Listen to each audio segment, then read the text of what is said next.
बहुत ध्यान दीजिएगा, जिसको लग रहा है कि मेरे घर में किसी ने बंधन है या मुझे ऐसा लग रहा है कि मेरा विकास नहीं हो रहा, मेरी उन्नति की ओर नहीं बढ़ पा रहा, सारे उपाय कर लिए और मैं उन्नति की ओर नहीं बढ़ रहा, तो श्राद्ध पक्ष चल रहा है। 16 दिन श्राद्ध के चल रहे हैं। जितने दिन निकल गए निकल जाने दो। जितने दिन बचे हैं, एक छोटी सी कटोरी में गंगा जल, थोड़ा सा जल बेलपत्री के वृक्ष के नीचे और थोड़ा सा वही जल बचाकर शंकर भगवान पर चढ़ाना प्रारंभ कर दो। ये 16 दिन निकलेंगे, आपको खुद नवरात्रि में अंतर मालूम पड़ जाएगा कि उन्नति की ओर बढ़ना प्रारंभ करा कि नहीं करा। थोड़े से जल में गंगा जल मिलाकर बेलपत्री के वृक्ष के नीचे डालिए और थोड़ा सा जल देवाधिदेव महादेव, उसी कटोरी का जल, ये उसी पात्र का जल, उसी कलश का जल, चाहे तो आप कटोरी में ले जाओ, चाहे तो आप गिलास में ले जाओ, चाहे तो आप तांबे के पात्र में ले जाओ, चाहे तो आप कलश में भर कर ले जाओ, या रोज जल चढ़ाने जाती है उसमें थोड़ा गंगा जल डाल के ले जाओ। पहले बेलपत्री के पेड़ के नीचे चढ़ा दिया, उसी जल को ले जाकर थोड़ा सा बचा हुआ शिव जी को चढ़ा दिया। बाबा से विनती कर ली, बाबा हमारी उन्नति नहीं हो रही, बड़े दुखी हैं, आगे नहीं बढ़ पा रहे, बहुत कष्ट में हैं, बाबा संभालना। अभी जितने दिन बचे उतने दिन तो चढ़ा, उतने दिन तो समर्पित। समय आया, 3 ऐसे हैं जिनका नाम बार बार नहीं लिया जाए। पहला,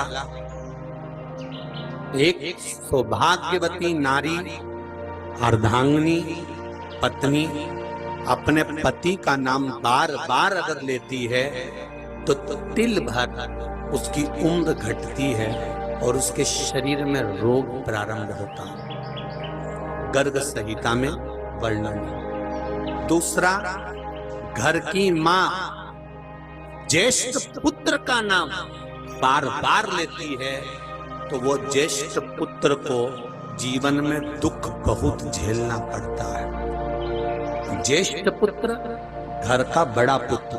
हाँ, अगर घर में बड़ी बेटी है और उसके बाद पुत्र है तो वो ज्येष्ठ नहीं कहलाएगा। बड़ी बेटी है तो बेटी का नाम मां बार बार ले सकती है, पर ज्येष्ठ पुत्र, जितने भी आस्था चैनल पर कथा सुन रहे हो, जितने फेसबुक यूट्यूब पर कथा सुन रहे हो, आप अपने घर के बड़े व्यक्ति को देखना, उसके घर की माँ अगर बड़े बेटे का नाम बार बार लेकर पुकारेगी, कृष्ण राम कुछ भी जो उसका नाम है, हरि किसान जय नारायण जो नाम है उसका, उसको माँ बार बार लेकर पुकारेगी। ज्येष्ठ पुत्र का नाम जब माँ बार बार लेकर पुकारती है तो ज्येष्ठ पुत्र को 3 तकलीफों से गुजरना ही पड़ता है। एक, तन दुखी, दूसरा मन दुखी, तीसरा धन दुखी। या तो वो तन से कष्ट में होगा, या मन से कष्ट में होगा, या धन से कष्ट में होगा। उसका जीवन थोड़ा न थोड़ा संघर्ष में निकलेगा। क्यों? क्योंकि माता का फर्ज है कि ज्येष्ठ पुत्र का नाम बार बार मुख से ना लिया जाए। अगर ज्येष्ठ पुत्र को, बड़े पुत्र को माँ को बुलाना है तो उसके नाम से ना बुलाते हुए कोई उपनाम, कोई साधारण सा नाम माँ को अपने बेटे का रख देना चाहिए। इसलिए हमारे यहाँ पर जो बड़ा बेटा होता था ना तो उसको माएं बड़े प्रेम से हर कुछ बोल देती थी, ये तो कल्लू है, ये तो लल्लू है, ये तो पप्पू है, ये तो ऐसा है, ये तो वैसा, कुछ भी उसका नाम माँ कुछ भी अपने मन से रख देती थी। क्यों रे कनुआ, क्यों रे काना, माँ उसका नाम रख देती थी। क्यों रे रघु, क्यों रे रघुवीर, माँ उसका नाम कुछ भी रख देती।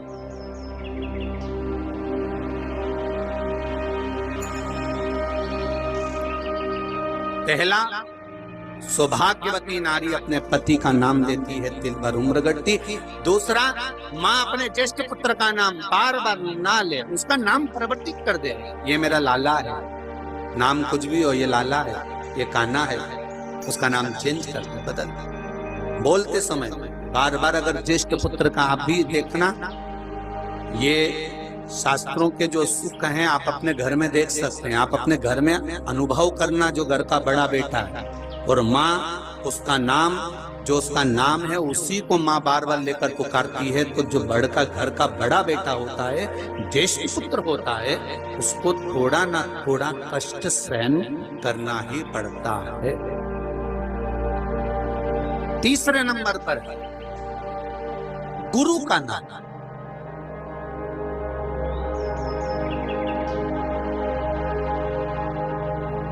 शिष्य गुरु के नाम का स्मरण अर्थात गुरु मंत्र का स्मरण करे।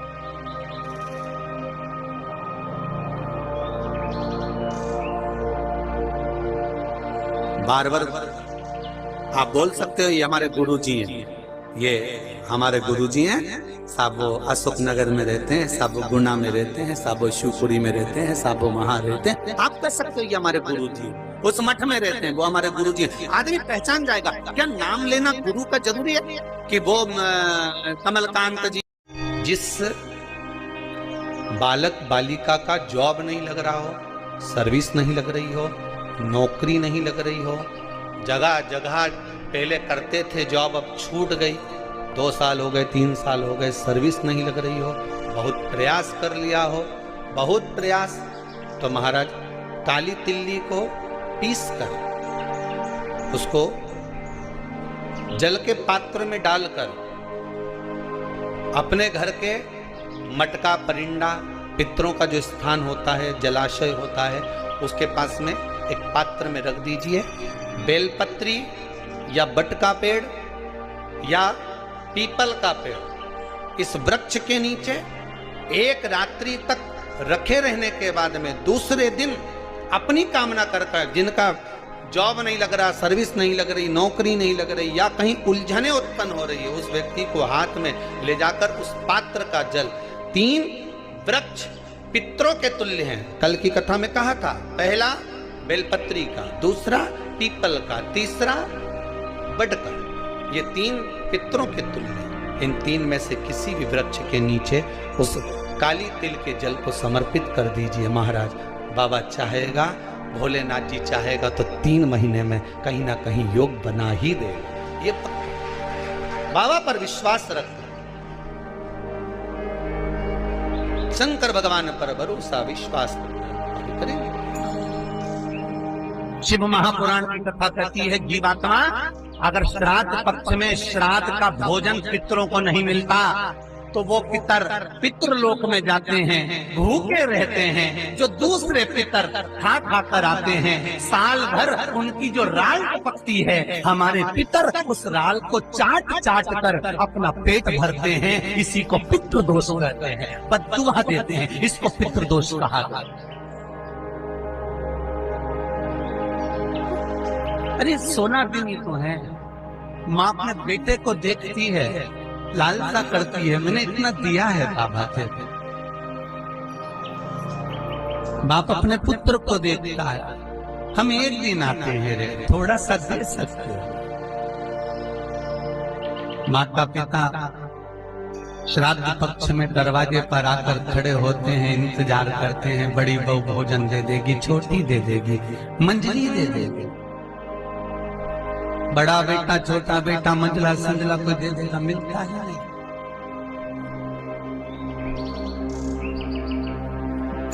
बड़ा बेटा कहता है छोटा श्राद्ध करेगा, छोटा कहता है मंजला करेगा, मंजला कहता है संजला करेगा। इंतजार करते करते करते करते चले।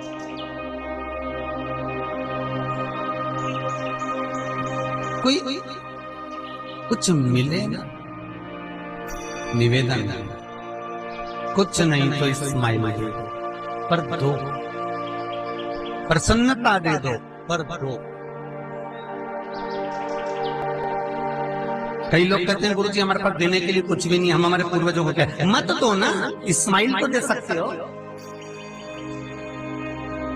जिस दिन तुम्हारे पूर्वजों का श्राद्ध है, तुम्हारे पास में खिलाने के लिए अन्न नहीं है, तुम्हारे पास देने के लिए दान नहीं है, तुम ब्राह्मण को घर में नहीं बुला सकते, कोरोना महामारी चल रही है, तुम कुछ भी नहीं दे सकते, तुम्हारे पास देने के लिए वस्त्र नहीं, आभूषण नहीं, कुछ भी नहीं, मत दो। निवेदन है बस चेहरे पर प्रसन्नता रखकर, एक निवेदन है कि चेहरे पर प्रसन्नता रखकर उस दिन अपने पूर्वजों को याद जरूर करना और कह देना कि आप ही का दिया हुआ है जो हम खा रहे हैं, हम पर करुणा करना, हमारे पास कुछ भी नहीं है। डब्बे में से गुड़ या शक्कर निकालकर गैस को लाइटर से जलाकर उसकी अग्नि में छोड़ देना और 2 दाने शक्कर के छोड़ना जरूर, जिससे वो जीवात्मा दरवाजे पर आकर भूखी ना जाए, उसके मुख में कुछ तो चला जाए और वो जीवात्मा तुम आशीर्वाद दे जाए। तुम्हारे पास कुछ ना हो, इतना तो दे सकते हो।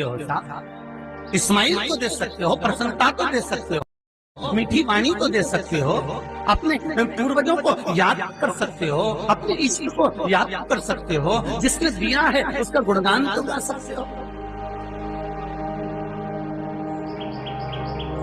कई लोगों का प्रश्न होता है, गुरुजी हम 4 भाइयों का परिवार है, पर पितृदोष मुझ पर ही क्यों आ रहा है? मैं क्यों तकलीफ भोग रहा हूँ? मेरे को ही क्यों कष्ट आ रहा है? मेरे ही क्यों पांव दुख रहे हैं? मेरे घर में क्यों ऐसी परेशानी आती है? सबकी सब तो सुखी है। ध्यान रखना, पितरों का जिससे लगाव होता है और जिसको पितरों ने दिया होता है, पूर्वजों ने दिया होता है, भगवान ने दिया होता है, लालसा उसी से होती है। भीख मांगने वाला, भिक्षा मांगने वाला भिखारी भी होता है, भिक्षुक भी होता है। तो गाड़ी देख लेता है कि 4 व्हीलर गाड़ी से आया है तो सेठ जी 10 रुपया देगा। कोई पैदल जाता है तो भिखारी भी सोचता है बेचारा क्या देगा, उसके पास तो खुद नहीं, पाँव में चप्पल नहीं पहना है, फिर भी हाथ फैला देता है कि दे दे तो ठीक है, नहीं तो कोई गाड़ी वाला तो देगा ना मुझको। उसी तरह घर के पूर्वज, घर के जो आहूत होते हैं, घर के जो पितर होते हैं, घर के जो वासुक होते हैं, घर के जो पूर्वज होते हैं, आस्था उसी से लगते हैं जो दे सकता है। जिसके पास है ही नहीं उससे क्या आशा रखें?